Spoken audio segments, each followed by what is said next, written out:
वयोवृद्ध माणसे जशी घरातील अडगळ वयोवृद्ध माणसे जशी घरातील अडगळ, तरीही त्यांच्या आठवणींनी भरतो जीव गळा. कधी वडिलांचे धाक, कधी आईची माया, त्यांच्या अंगणीच फुलली आपली काया. त्यांच्या बोलण्यात असतो अनुभवाचा खजिना, त्यांच्या डोळ्यांत दडलेला असतो आयुष्याचा नकाशा चीना. पण काळ बदलतो, मनं मात्र दुरावतात. स्वतःच्या मुळांपासून पिढ्या दूर जातात. ते बसतात शांत कोपऱ्यातल्या खुर्चीत, भूतकाळ आठवतात, हलकेसे हसतात चित्तीत. आपण व्यस्त जगात त्यांना विसरून जातो, त्यांच्या आशीर्वादांशिवाय सुख कुठे मिळवतो.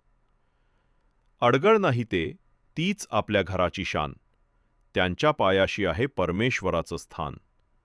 जपा त्यांना, ऐका त्यांचे अनुभवांचे गीत, त्यांच्याविना अपूर्ण आहे प्रत्येक प्रीत.